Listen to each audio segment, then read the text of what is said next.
Hello everyone, and welcome back to Fly From Home. I'm back again with another YouTube video. Wow, it's only been like a few weeks since the last one. What has gotten into me?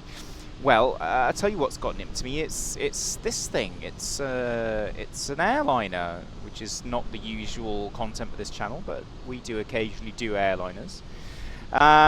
It's the CSS Boeing 737-500. So this is a representation of a 737 Classic. So a little bit different to what we are normally used to in Microsoft Flight Simulator, because we of course have the NG, we have a really good MAX as well, PMDG and iFly coming up with those two aircraft. Never had a Classic before, and given that I fly the Classic and the NG, but more often than not the Classic, in real life, I thought it would be worth giving my opinions on this. Now, this isn't going to be one of those full in-depth review videos where I go into every aspect in a really in-depth and exhaustive manner, because, spoiler alert, I don't think it's really worth one of those. But it's worth a monthly subscription fee, because weirdly enough, you can subscribe to this airplane monthly. So I paid like £3.75 or something, and subscribed for a month of this thing. So I thought, you know, why not give it a chance for a month and see how we get on.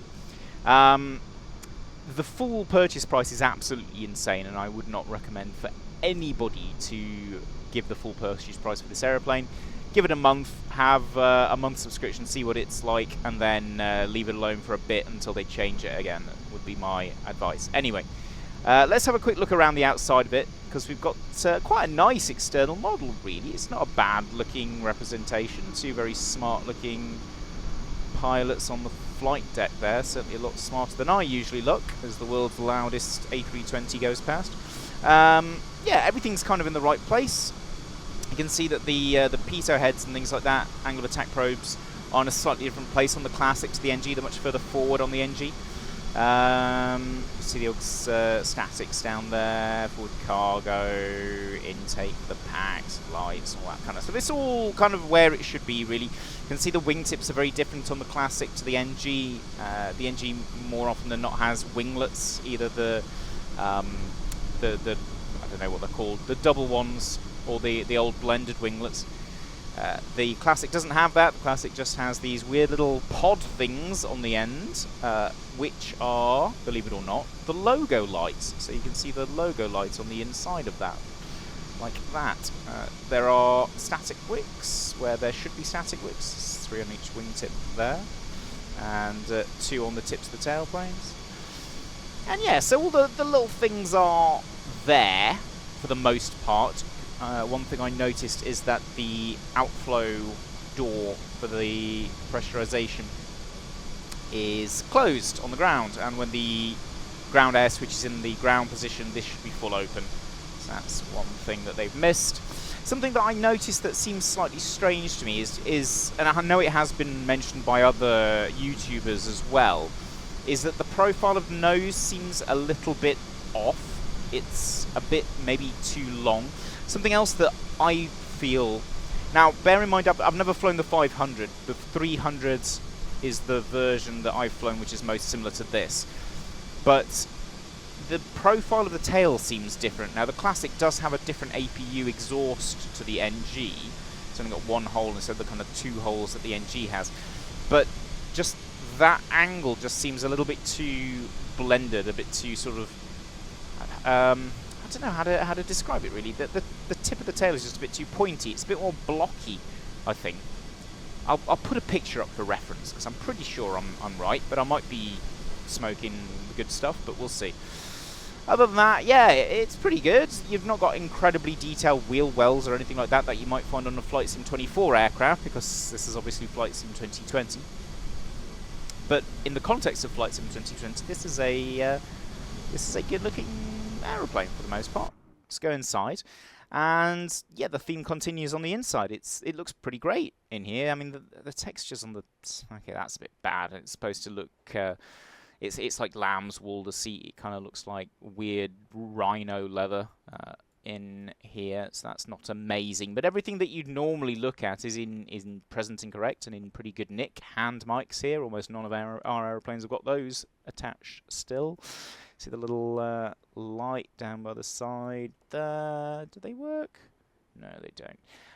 Circuit breakers, which aren't poppable, by the way. You've got the flight deck access system just back here. Cabin door with a fully modelled cabin and all that rubbish. It's got toilets that flush and all of that, but we don't care about that. We care about how it flies, obviously. There's a BCF in here where it should be. Let's have a look at the power plugs here. Yeah, they're the power plugs there. That's where we plug our kettle in. And the oxygen valve just over on the FO side there, which is a classic thing. You can see the cockpit is very different from the NG. It's quite a bit of it is analog. There's still a bit of digital in here. I have flown a classic which is actually fully analog. It doesn't even have these digital HSI and PFD attitude indicator up here.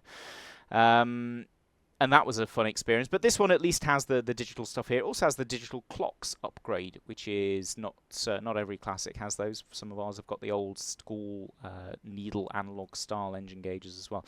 Slightly newer MCP as well, instead of having the paddle style autopilot engagement switches. It's just got the little buttons, which is a little bit more fancy than, again, some of our airplanes.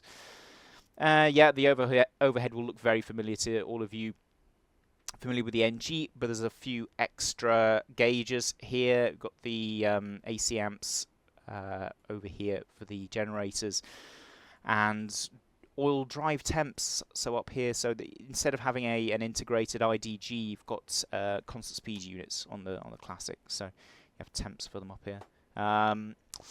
Yeah, so that's that really. There's a non-FADEC APU, which you have to wait a minute before you shut it down, otherwise it overheats itself. You know the difference because the non-FADEC ones have a coloured scale around the outside here instead of just being black, like the NG's FADEC one is. That should be off. So yeah, that's about it.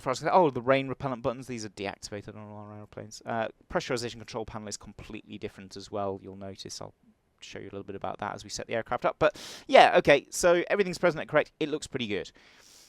I suppose I should get on and fly it, really, boot it up and go. I've got a little flight for us today. It's an Eddie to East Midlands. It's a short flight of about an hour. I'm going to chop it up to the bare minimum because you don't want to see me sitting in the cruise. So as soon as something interesting happens, I'll cut to it. If something interesting isn't happening, I'll cut away from it and try and keep the video to a reasonable length. With that in mind, I'm going to shut up yapping and start doing my job. Okay, power's on. You can sort of hear the noises. They sound, yeah, pretty good as get power to the aircraft. We've got no external power, but we can bring that up with the little tablet that you got here, which is actually pretty cool. Ignore the truck doing stunts, by the way. He's just chilling. Okay, we'll just do a quick fire test. So see if I can get them all in one. Should be 5 lights. So 1, 2, 3, 4, 5, 6. Yeah, because that shouldn't be up when you do that one. Never mind. We'll try the other side. 1, 2, 3, 4, 5, 6, 7, 8, 9, 10, 11. That's right. And again, you know, that one shouldn't be there. Also, I couldn't actually see the... Yeah, those should be lighting up as well, so they don't appear to be, unless it's something to do with the cockpit lighting. Anyway, let's put that on before we flatten the battery. Like that.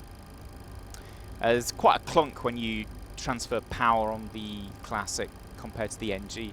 Something you really notice when you go from APU to engine gens. Quite often it knocks the yaw damper off as well. It's just the power transfer that does it.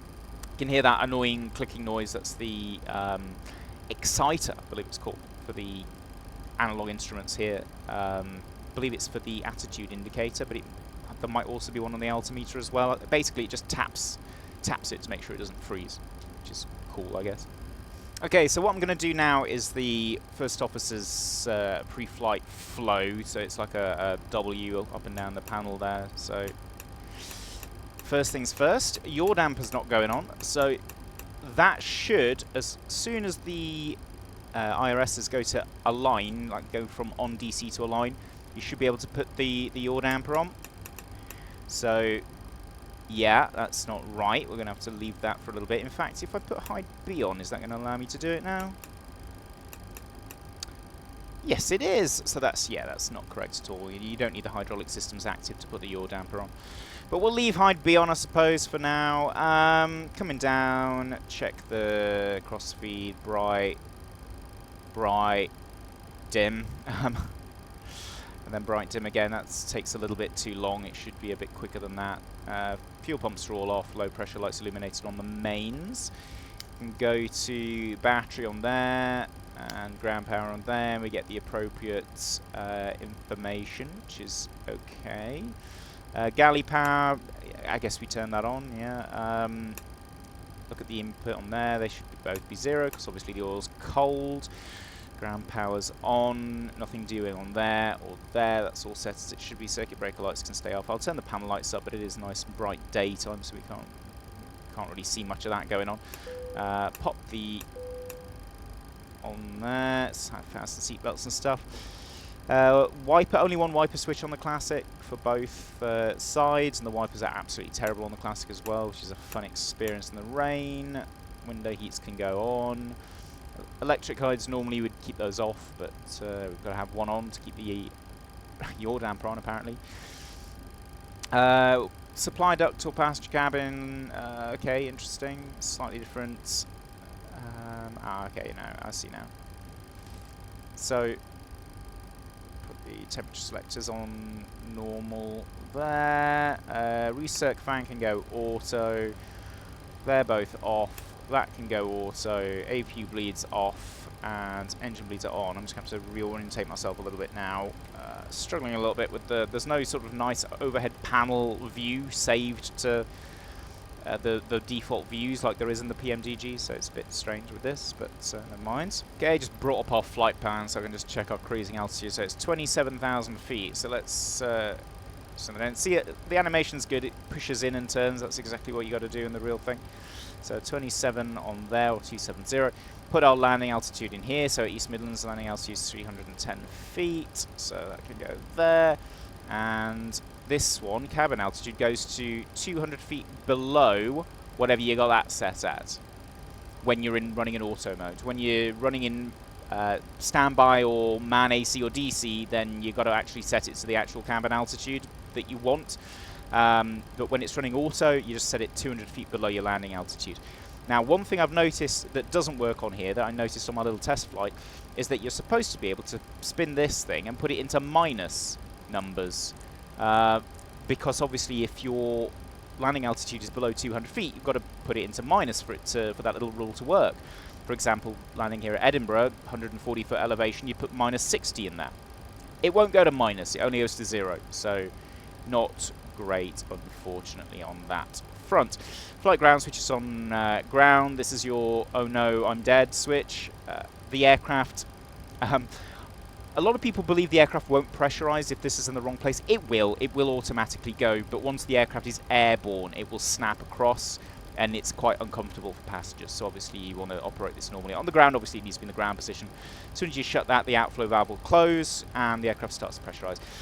This is the real killer, that if this is not in the right place, then the aircraft definitely won't pressurize. Coming across the bottom here, everything looks set pretty normally, apart from that. That should be on the right for the first start of the day. Logo lights can go on, wheel welt lights can come on, and the positions can come on as well. Coming down the first officer's side. This thing, by the way, needs to be on for your oxygen to work, so always make sure you check that. Check that, which can't check those for whatever reason. Never mind. Check this. There we go. There we go. RTO. We'll hit the reset on that. Not that there should be anything on it because it's not gone anywhere. Coming down here for the belly fire. That's all working as it should. We'll set that up later. Everything's very dim, so let's turn things up a bit. There we go. We can actually see the frequencies there. This one is your RAD-ALT alerter decision height reference. So this is you only use this when you are flying a Cat 2 or a 3 approach, when you're using radar altitude instead of barometric altitude for the minimums. So when you don't need it, you wind it down to -20 and it shuts up. This is the brightness for your instruments, for your electronic attitude display indicator and your electronic HSI, EADI and EHSI, and the little one is the contrast for the weather radar. So I'm going to turn all those all the way up like that. And we just make sure that that's selected so we can talk on COM1, and we've got some volume on there. We'd also have COM2 turned up and 1215 active on there, and the 8 is on the standby. Something I usually do is select this over to radio only, because it has slightly better reception when you're trying to get the idents, because you do actually have to listen to audio idents to identify beacons and ILSs and such. But you can't do that in here. It doesn't work. All this stuff does work though, trims and all that kind of jazz, so yeah, it's pretty cool.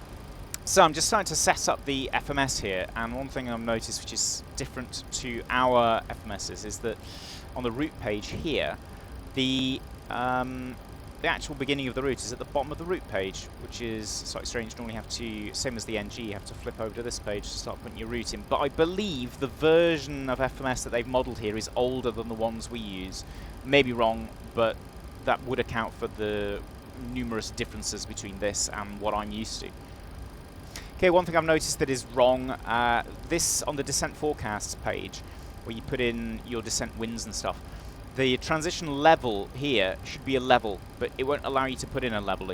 You have to put it in as an altitude, as in 7,000 instead of FL70, so it'd just be 70 bang in the real aeroplane. And yeah, so that's not right. One thing that's not on here for some reason is you can't put your takeoff flap in and put your takeoff CG in to get a trim setting, so that's handy. I don't know if it's on here anywhere. No, so that's epic. Let's have a look on here. Okay, so we've got a stab trim of 4.0. Okay, so it does tell you somewhere, and it is sort of on 4.0, so fair enough. But that's interesting that it's not on the FMC. Like I said, our classics have some quite large differences, and one of them is that the FMC on the classic that I'm used to works almost exactly the same as the FMC on the NG, so maybe we've just got newer versions on ours.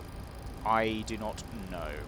So one of the fun things with the 737 Classic is that the airspeed indicator here, you have to set these little plastic bugs, you have to slide them around and they inevitably break and fall off, which is great fun. So if I put the V2 in of 134 into here, there we go.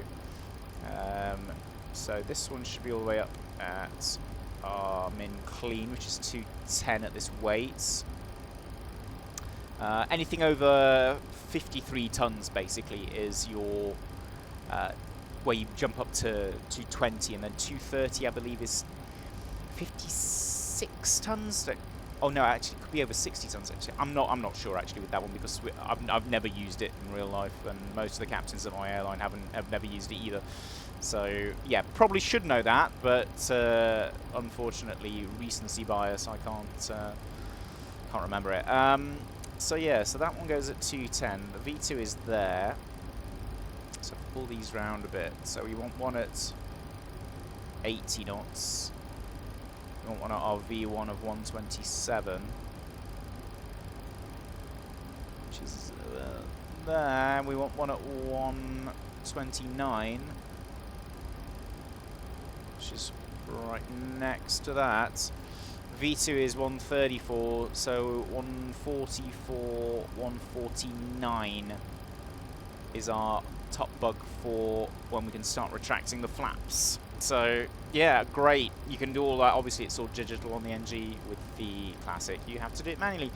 And obviously the first officer would have to do his as well, but I can't be bothered to do that. And I think there's a click spot. You can actually get them to set automatically, but I don't know where that click spot is, so yeah, maybe you could find that out if you've got this aeroplane.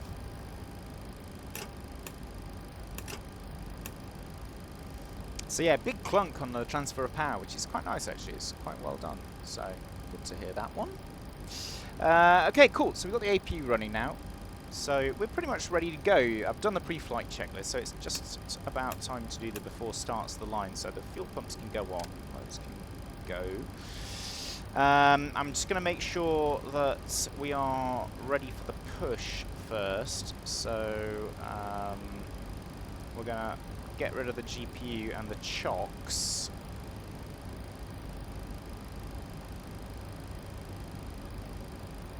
And call the tug as well. So, before starts to the line, flight deck doors closed and locked. Fuel is 6 tons, 4 pumps on. Doors are closed, windows are locked. MCP V2 134 heading 240 at stop altitude 6,000 feet. Takeoff speed's bugged.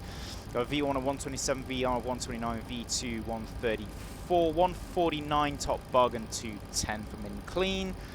Stab trim 4.0 units. Speed brake is down. CDU pre-flight is complete. PED's flight mode and stowed. And that's complete to the line. So now we are ready for our tug to turn up. So let's connect him. There's no actual visual tug as far as I can tell, even though we got one parked here. I think this is all just magic. You have to imagine it in your brain. If you're one of the lucky people who's got what's it called? The ground handling thing. Got this bloody name. Yeah, so if you've got that, then obviously you can do this a little bit more realistically, but I don't, so I've just got to use the tools available to me. So that's all good to go. Let's assume we've called ATC and we're clear to push and start, so I'm going to complete the flow now. So, nope.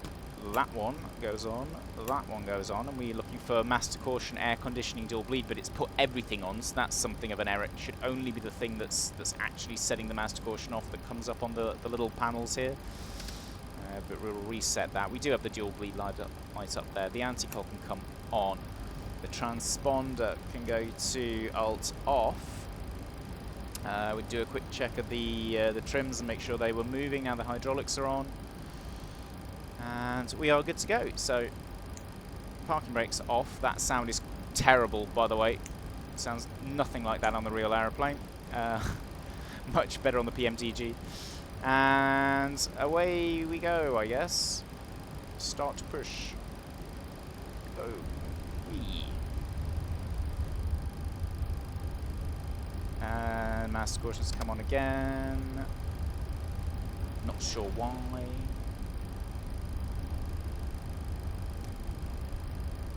So a very, very slow push. I can't seem to speed it up at all.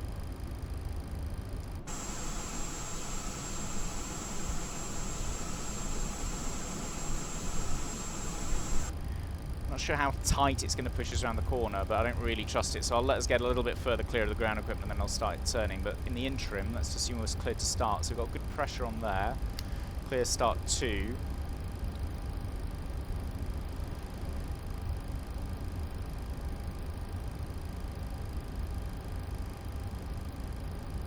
Quite blurry on here, which the real ones aren't. The real ones are actually quite clear, believe it or not. Stop going dim. Not that way. That way, please.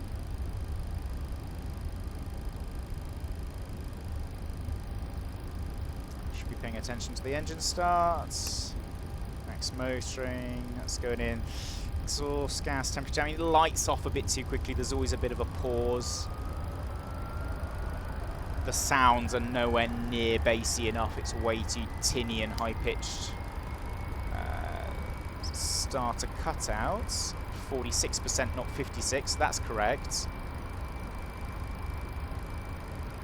So we've got a good start on 1.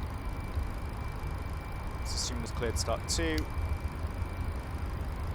Sorry, good start on 2. Let's assume we're cleared start 1.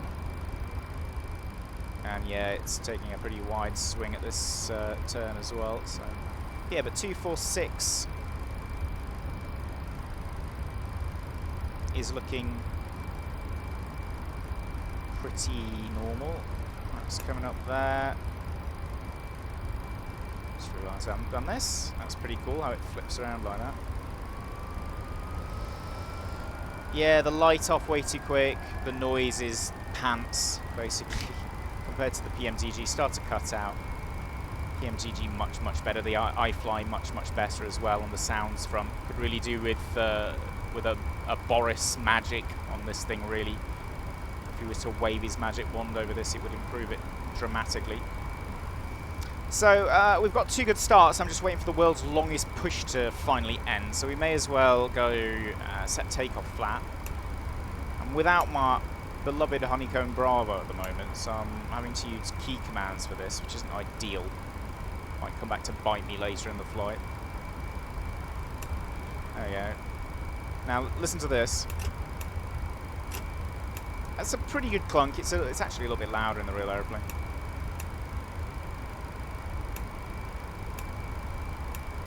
No, stop doing that. There we go. That click spot's a bit bad. That can come across. Go. And okay. As soon as this ridiculous push stops, we should be okay. Okay, finally, push complete. Set parking brake.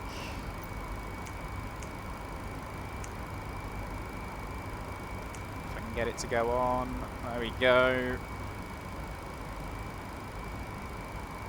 Disconnect the tug. While they're doing that, I'm going to do the tops. So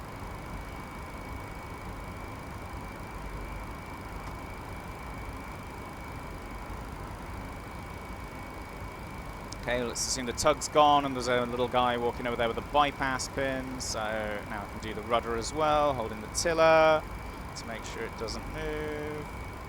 There we go. I think my parking brakes just come off, so I'll just hold the toe brakes. Those can go on. Those can go off. Let's taxi. So engine's way too responsive. The aircraft's fairly light though, so it doesn't require a great deal to break away, which is quite accurate. Now it should taxi pretty effectively without any throttle at all, really.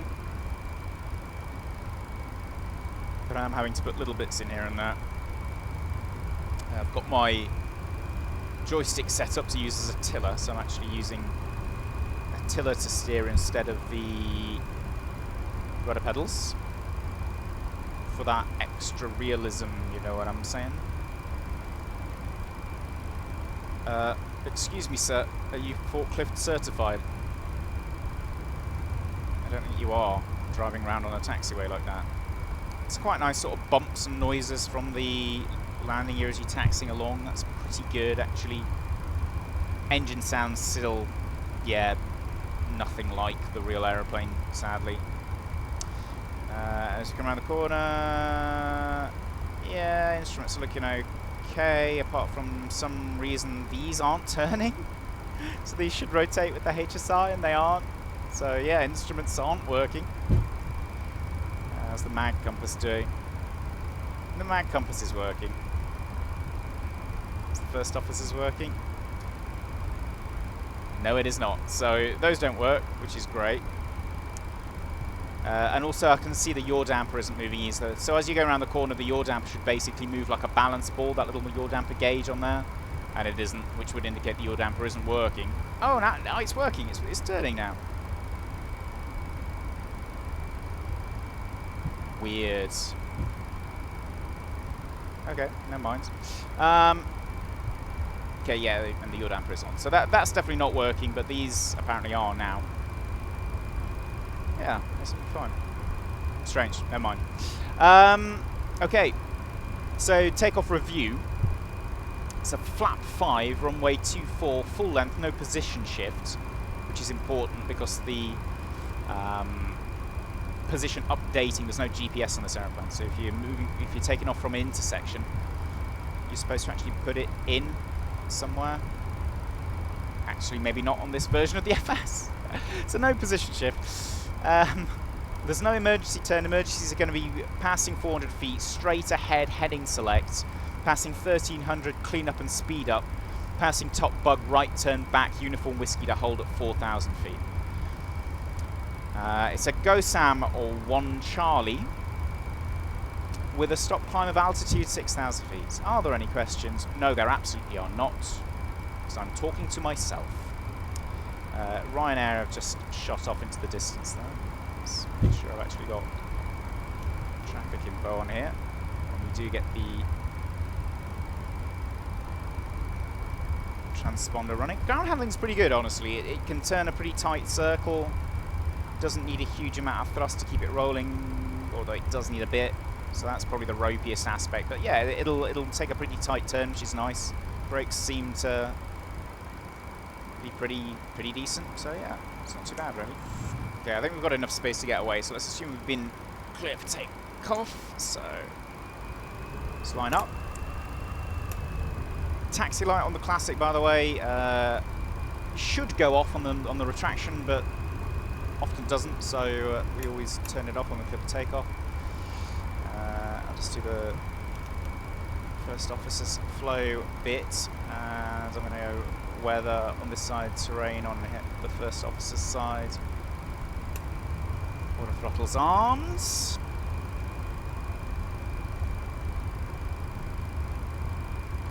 And that's set to test for some reason.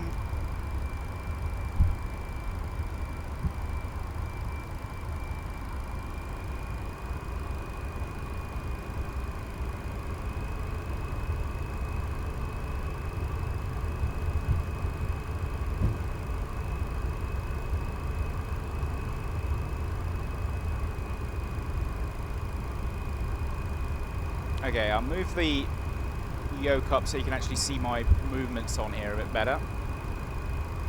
Maybe, maybe not. Maybe you'll be able to see them. So stand them up to 40, forward pressure, set takeoff thrust.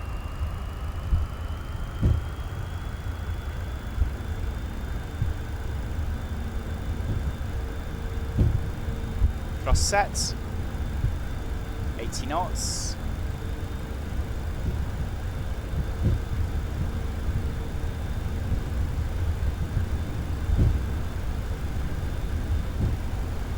B1 rotates. Positive climb.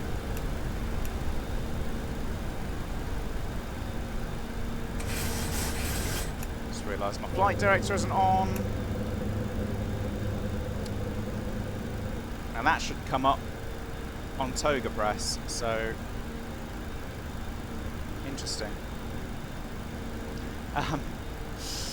Through 400 now, so we can go LNAV, and we'll go level change as well.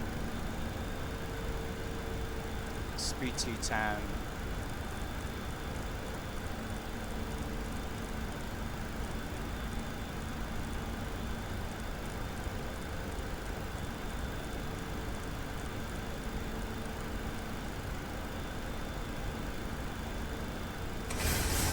It's actually handling pretty nice. It was a little bit light on rotation, rotated a little bit too quickly for the amount of effort that I put in on the yoke, but other than that, it's flying very smoothly. It's flying quite nicely, actually. So we're above top bug now, so we can go flaps 1.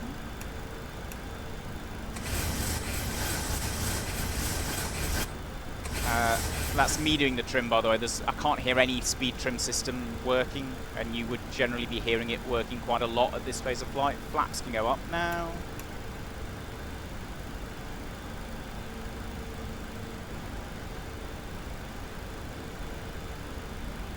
Flight director doing a pretty terrible job of keeping me on speed.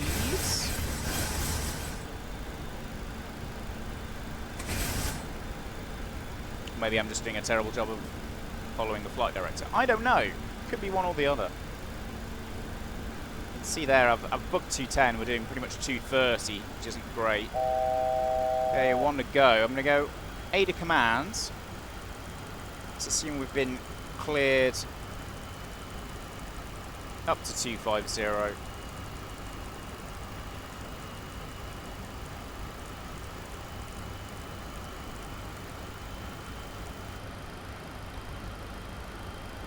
That's a level change.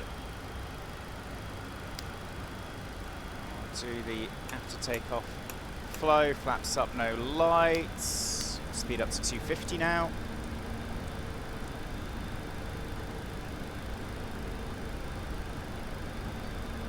A fairly lightly loaded Classic, you'd definitely be seeing about 4,000 feet a minute out of it in this sort of situation. So once she's sped up a bit, we'll see if she'll get to that. She's not doing too badly, actually. About to pass flight level 100s. Put my little altitude bug back to 0. Ready for the arrival. There we go, flight level 100. They come off. The logo lights can come off. And this should automatically have gone to the climb page. What's our climb speed? 277. Maybe wondering why I'm doing all this in level change instead of hitting VNav, and it's because there are restrictions on this departure that I've not taken out. So if I do that and that, now we can go to VNav. And one VNav speed. There should be little boxes coming around these when they change. There aren't. They just flip over. So that is something that needs to be sorted. I suppose I should do the after takeoff checklist, shouldn't I? So after takeoff checklist, engine bleeds are on, packs are in auto. Landing is up and off, flaps are up and there's no lights, and the APU is off after takeoff checklist completes.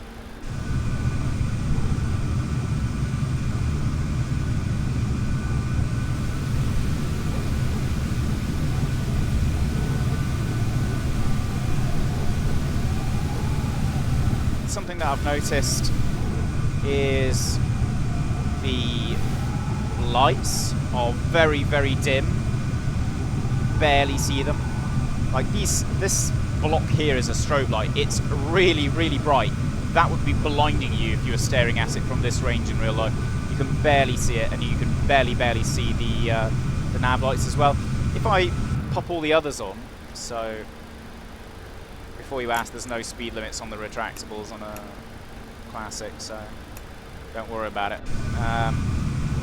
See the retractables coming out nicely. That's pretty cool.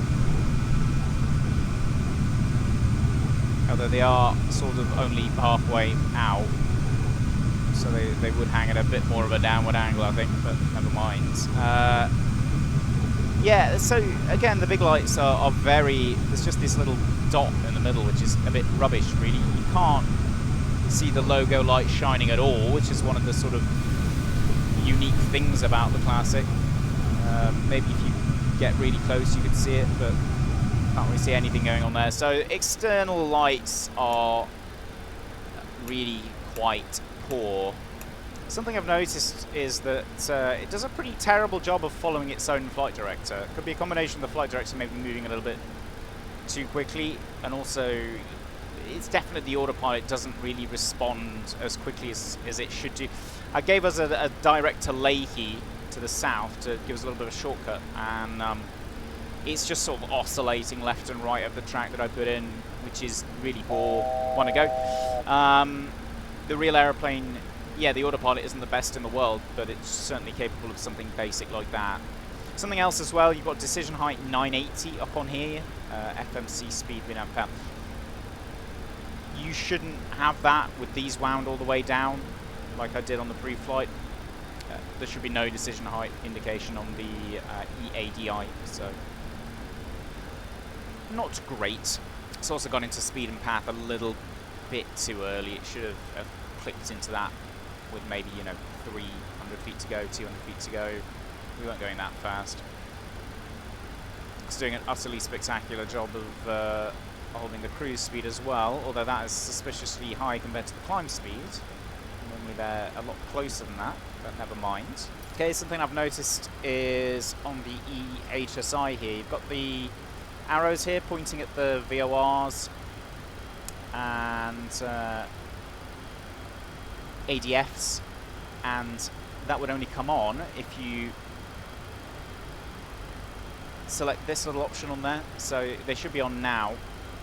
If I was to turn it off, they should disappear, and no, they're still there. So yeah, that's not right. Something that looks incredibly fun as well is the terrain display over here on the first officer's side. It would only come up if you're actually close to terrain. So at this altitude, there should be absolutely nothing on it. It should just be black.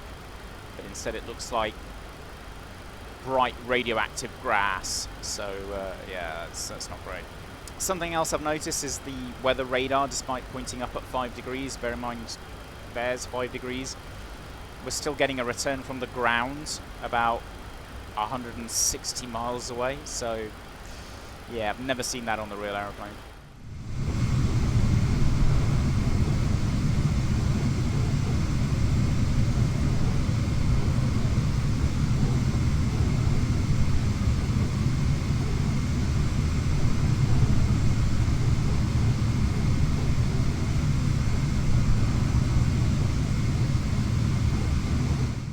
Just brought up the arrival to have a look at it, and it's making some interesting spaghetti out of it.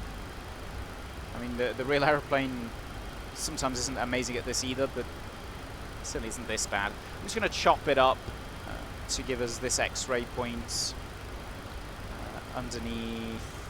Let's just throw it underneath rock up there. We should have something sensible then. There we go. Clean it up there. Give us something similar to what ATC would vector us round on for the arrival, and I'd always have the full arrival saved in route 2 just in case I needed to go towards the hold or something like that. So something I noticed it won't do that it really should is you can't put speeds in at these waypoints, or maybe it's the below. No.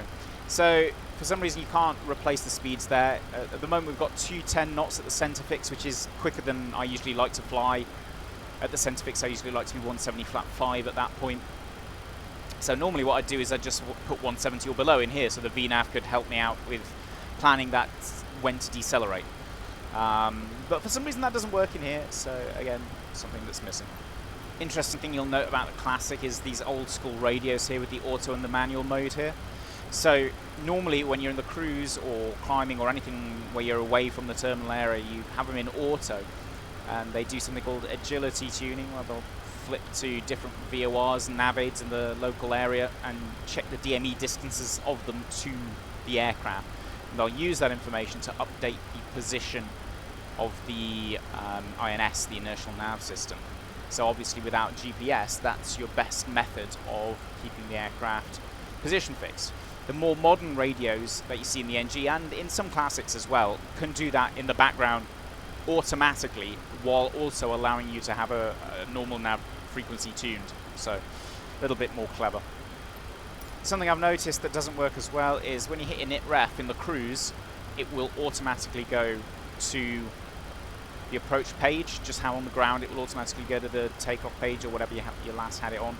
It always goes to the index page on this, which again isn't right, but it may be for the version of the FMS that these guys are modeling, so I'm not going to be too harsh on them for that, but all I can say is what I know, and the aircraft that I know, that's how it works. Okay, so very quick briefing of what I'm going to do. I'm not going to bore you with all the numbers and stuff. It's all set up. It's going to be an ILS for runway 27 at East Midlands. It's a very straightforward approach, 3-degree glide slope, all of that good stuff. It's a fairly nice, clear day at East Midlands. There's not a huge amount of wind about. I'm not anticipating a particularly tricky approach. He says with a great amount of confidence. What's going to happen is we're going to come from over here. So I'm going to just vector myself using heading select around basically exactly what East Midlands ATC would do in real life to put you on a bit of a right base. I'm going to aim to have the aircraft at 170 flat 5 on this little base leg. Gear down 15 by 6 miles and fully configured by 4. It's going to be a flat 30 approach. The VREF is 127, so that means our final approach speed, we're going to make 5 knots above that. So I'm just going to twizzle these around. To remind me, this is what I do in the real Classic. There we go. On the NG, obviously, it comes up on the PFT, which is a lot cleverer, but we don't have that advantage in the Classic. So that's all that. I'm going to use the VNAV as much as possible. Now, the VNAV in the Classic is pretty terrible for the most part, and I'll often find myself having to use level change or VS and adding manual thrust in level change, or just finessing the VS up or down to try to keep the aircraft on some semblance of a decent profile. Generally, you find yourself, you're always looking at the progress page here, looking at the distance to go, and just doing your 3 times table to see if it seems about right. And you also want to add about 3 to 4 miles on as well for the aircraft to slow down. So it's about 3 times table, so 3 degrees per 1,000 feet equates to every 1,000 feet you want to descend, you need to cover 3 miles over the ground. So you work it backwards using that basic sort of method. I'm doing a terrible job of describing it right now, but that's basically how you do it. Your rate of descent, you work out 5 times your ground speed. So 5 times this figure here is the rate of descent you want to be aiming for to keep it on a 3-degree slope, which is what the autopilot and what the VNav will be trying to plan for. However, things can go a bit weird with the Classic, so you always have to keep an eye on things. Now, like I said, the Classic's VNav is terrible, but this version is perhaps even worse. But I'll not spoiler it too much for you, we'll just see what happens. I'm going to leave it in VNav, let it do its thing. So we're approaching Croft now. Go on the legs page on the FO side. You can see the top of the descent is coming up pretty soon. So normally there's some restrictions in there. Because I've chopped out Mike Charlie Tango, there's no flight level 200 restriction at that. So let's assume we're just cleared down initially flight level 180. Let's see if it goes into the descent profile. Now, these are in auto. That there is picking up an ILS. Shouldn't be doing that. It should be picking up, I mean, that might be an ILS, to be honest. No, I'm pretty sure it isn't. 1095. It looks like an ILS frequency. It shouldn't agility tune to an ILS. You should never see these when the radio's in auto, but never mind. Throttles are coming back. Still got FMC speed. Now, ideally, I'd want these to come back to idle at this point, by the looks of things, because we're fast and we're starting to get a little high. But hey-ho, it's anticipating by a little bit, so we've still got FMC speed VNav path coming down in path descent, because as you can see it's sort of underestimated it a little bit, hence why we've got a slower descent than what the normal 3-degree slope would be giving us. This is okay. We'll do the descent checklist. So pressurization, landing altitude is checked at 310 feet. Got there eventually. Recall is checked. Auto brake set 2. Landing data bugs. VREF flap 31, 27, 142, 210. Minimums barrow 482. Approach briefing is complete and descent checklist is complete. So it's making a bit of a hash of even a gentle turn like that. Now it's still saying FMC speed. It should be saying arm here, because it should be going retard and then arm. So the throttles are fully closed now. So, and what you'd have in the real aircraft is you'd be able to manually manipulate these, because when it's in arm mode, the autothrottle servos relax, so you can just push them up or down as required, fully manual. And that's often how I will keep the aircraft on profile. As you can see, we're fast and high. Got reset MCP altitude. It's fine, I've already done that, so you don't need to tell me. What it should be saying here is drag required, because we're more than, I believe it's 10 knots above the target speed. So as soon as that happens, it pops up the drag required caption on the FMC. You can see we're getting back on profile, and I'm happy with 290 knots, so I'm not going to bother with any speed brake. But a little inaccuracy there. You can see the so the smudges on the EHSI is actually quite accurate. I like that. Something I've noticed as well is the bank angle selector.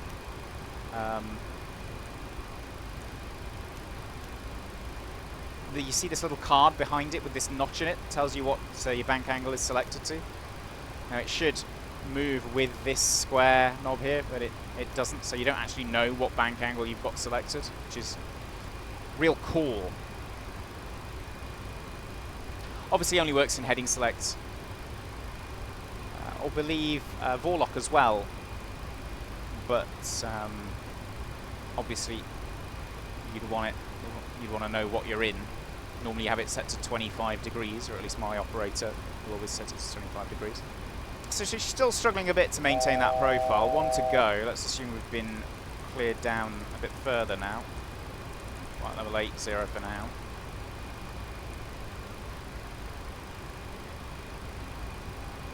So I'm going to give it some speed brake to help.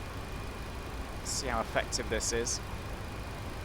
This sort of speed and altitude, the classic speed brake is actually really quite good. And the thrust's coming up, great. So again, it's a bit overzealous with the thrust levers.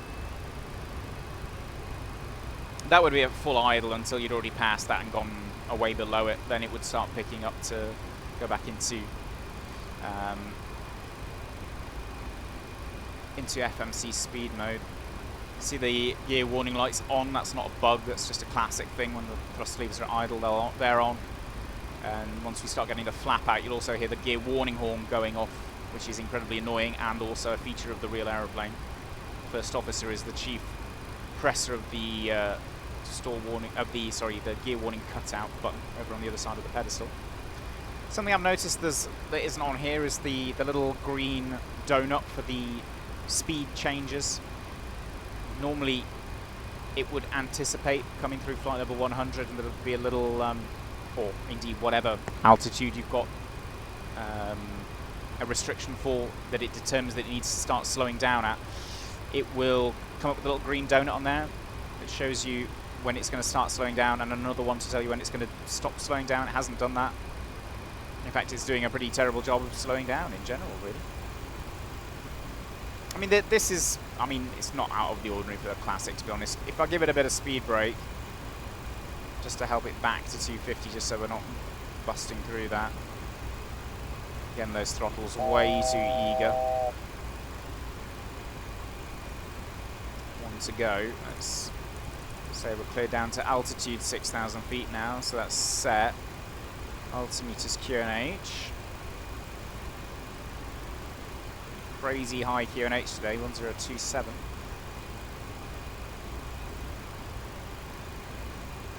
.3033 for the Americans among us.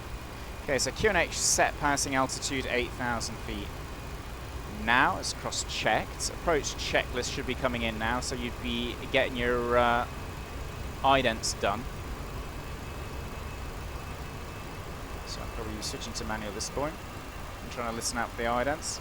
It's now climbing, which is great, but there may be a restriction at rock-up actually, so that might be my bad.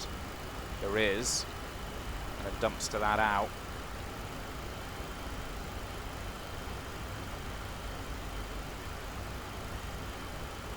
Okay, now we're high. So now we should be getting arm coming up on there, but nope. Should be retard and then arm. Should be coming up on the FMAs. 1 to go. Now we're definitely high, which concerns me a little bit. Although, are we? I mean, I don't quite believe that, to be honest. Same with 900 feet high.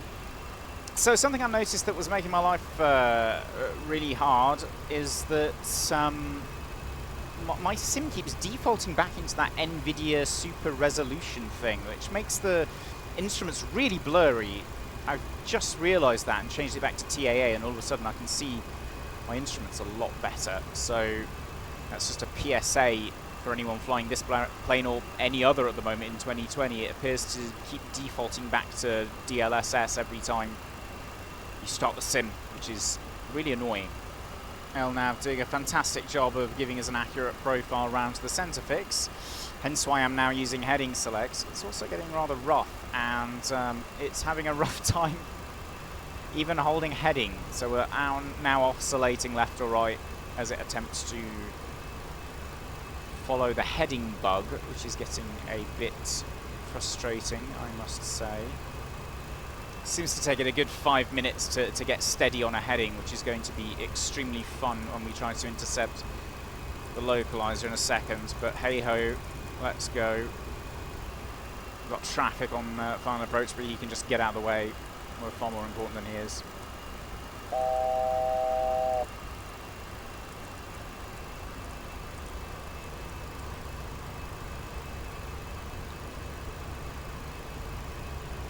going to try and give it as gentle a cut as possible to give it the best possible chance of actually intercepting the localizer.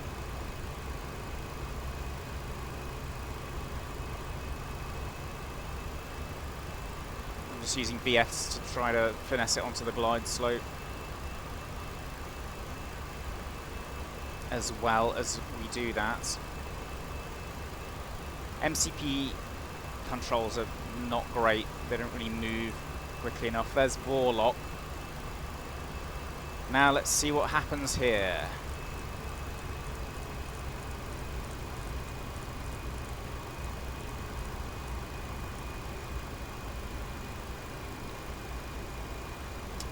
Warlock glide slope. Got that in just in time. Is it going to oscillate all over the place, or is it actually going to track the centre line? Let's see. The DME is not working. We do have the radios in manual, so that's fun. So I've got no idea what our distance is. I'll just go gear down 15 at this point. Make angle.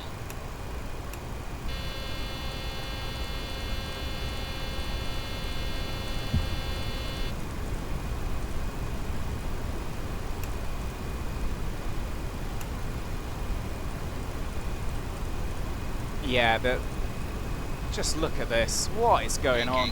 Make angle. The aeroplane is absolutely all over the place. It can't pick up the localizer at all.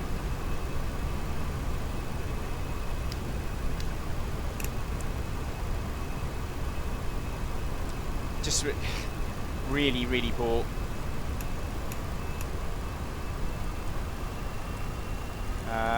I'm going to try and get it on final approach speed. I'm going to have to take over manual here because it's just absolutely useless.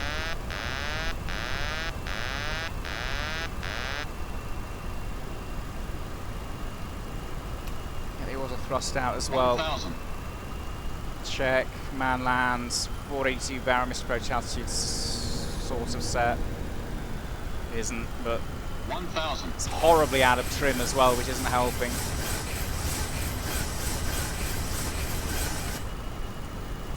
I'd definitely be going around at this.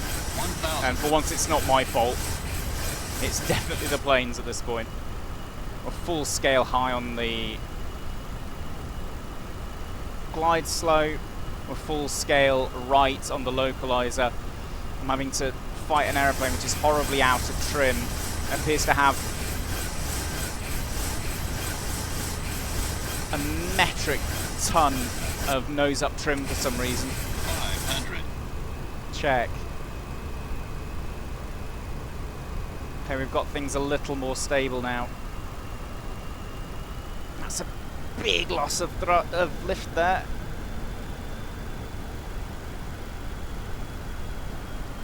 Just really, really struggling with everything here. Obviously, maybe I'm not doing the best job of actually flying it, Sink but rate.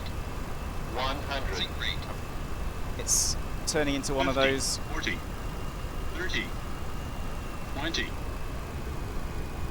10. Okay. No speed brakes. That's handy. Now speed brakes up. Let's try and get some reverse.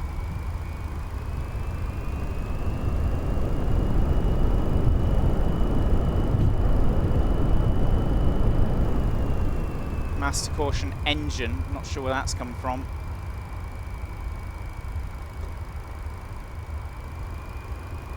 Got nothing on the overhead. No, it's gone out. Great. You can take what you want out of that one. That was absolutely awful.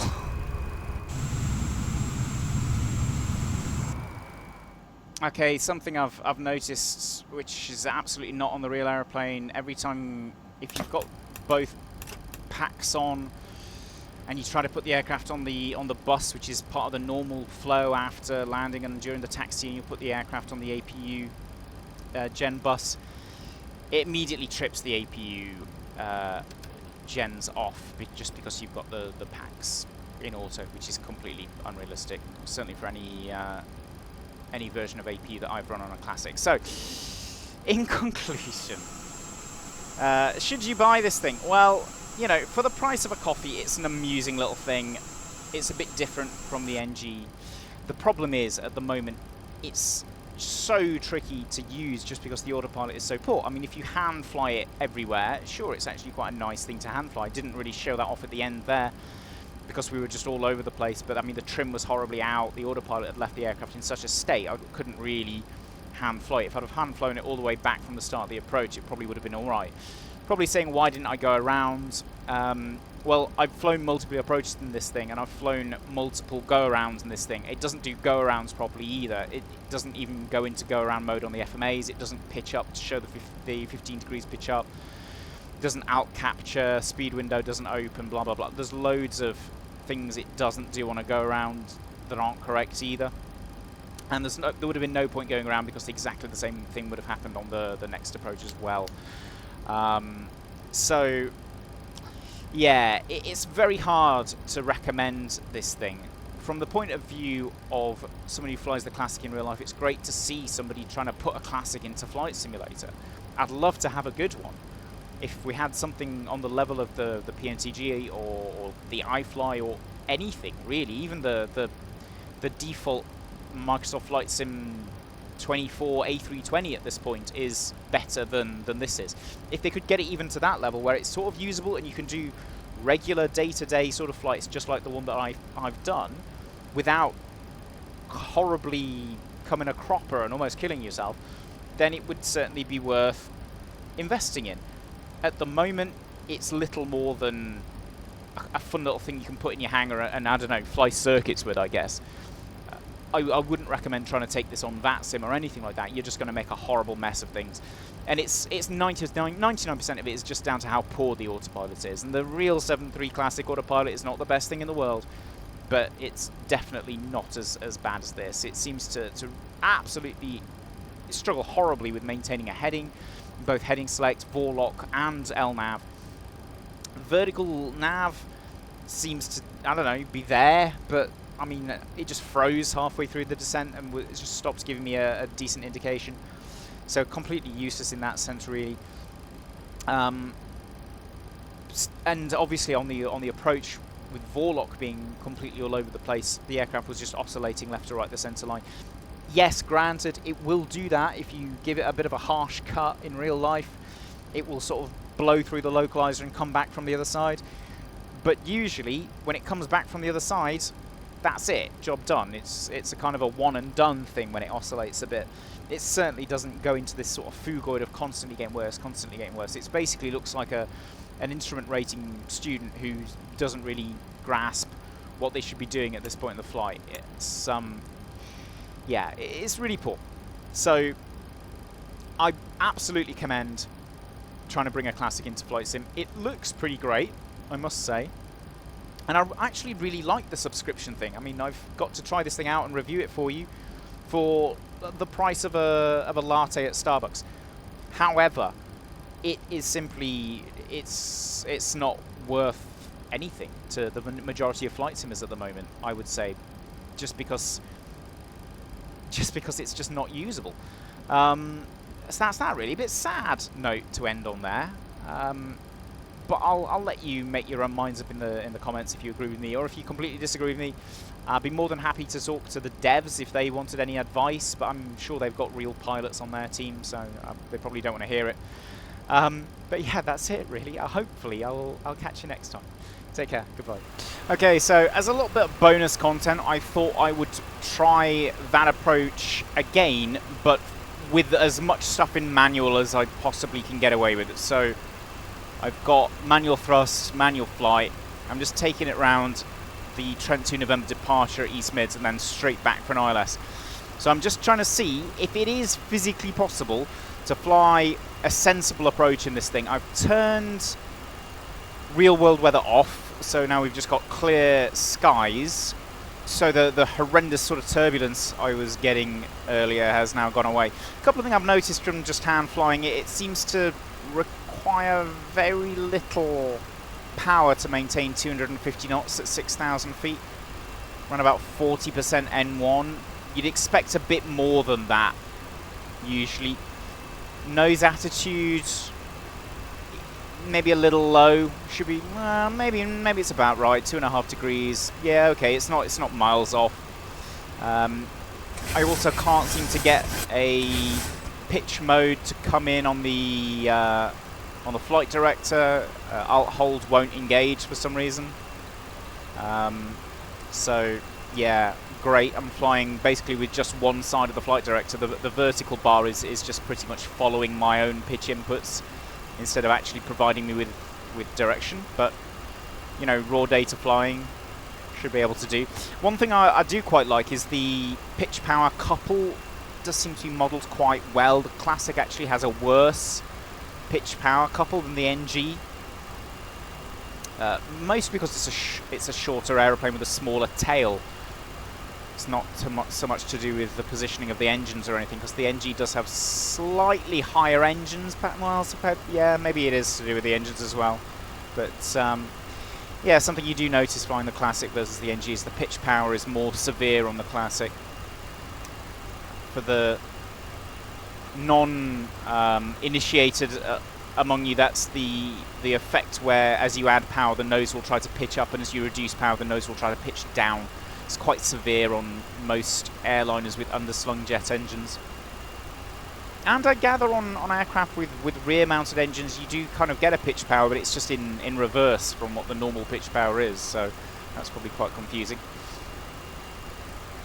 It is flying all right at the moment in much smoother conditions. So as long as you've got no turbulence set in the simulator, it's not too bad. But as soon as there's a bit of turbulence, it gets almost uncontrollable. The autopilot certainly can't cope with it. Something I've noticed is that the wing wobble. There's a very pronounced wing wobble on this aircraft. Way more than you'd get on the real aeroplane. The Classic has quite short, stubby wings. NG, you get a bit on the ground, certainly. You see them kind of bobbing up and down, especially when the winglets are fitted. The Classic, not so much.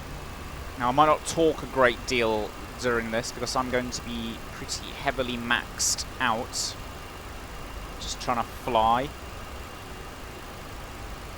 So please forgive me if my commentary isn't hugely entertaining at this point. I'm trying to describe what I do for the most part. That trim sound really sucks.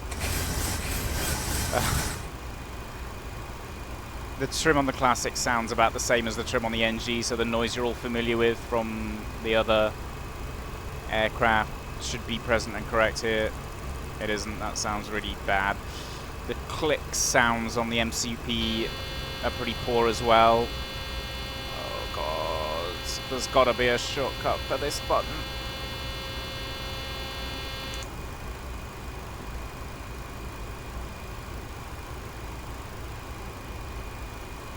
The MCP itself, also the rate at which things spin is really awkwardly slow as well, which makes it very, very hard work. I'm not trying to CDA here or anything clever. I'm literally just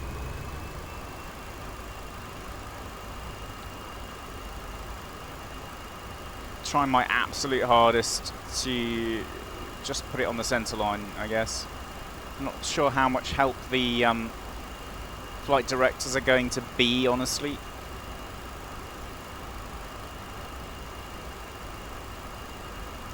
Apparently we got Vorlock.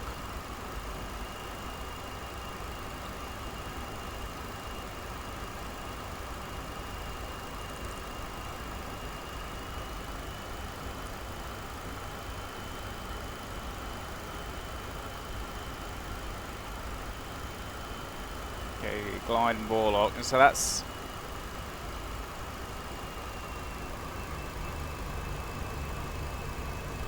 a lot more manageable, I guess. So this is a plane for people who hate the autopilot and don't mind the enormous workload of manually flying every single approach. No radal for some reason. Should have called 2500 there. No. Oh, my DME's working. Magic. Okay, so gear down 15.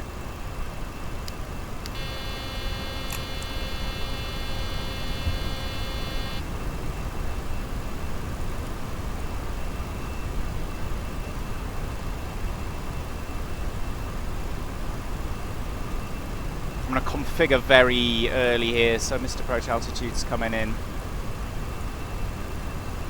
on that, but it doesn't work anyway. Final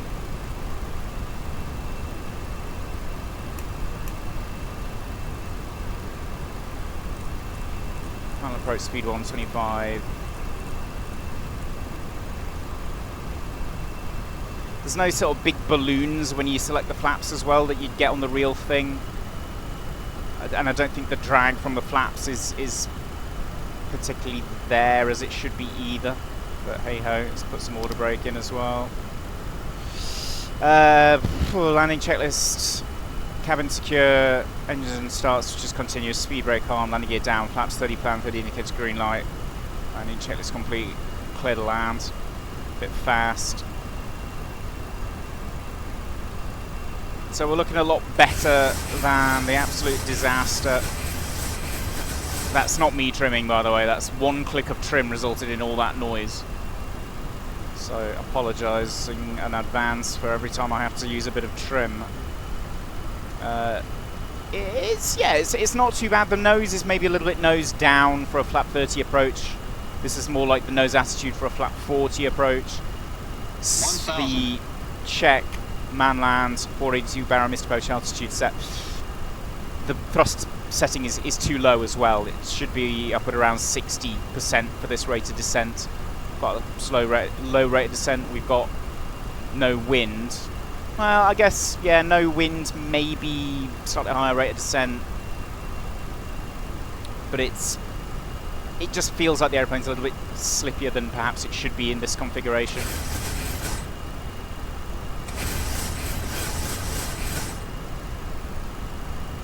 The feel on the yoke is quite nice, honestly, in roll and pitch. The Classic has a bit more slop in the controls than the NG does. The controls are just a bit less responsive, and it certainly feels about right. Fairly stable in speed.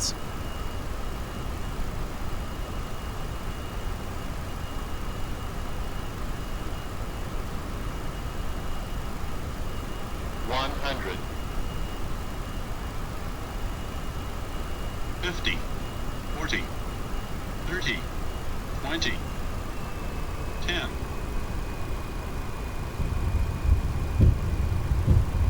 Okay, yeah, speed brakes have done nothing, so speed brakes up.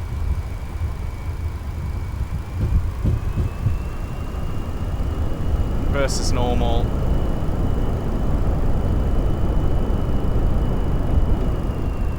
But engine master caution coming in. I can't get the order brakes. Well, the order brake disarm light isn't coming on, but the order brakes are disarmed.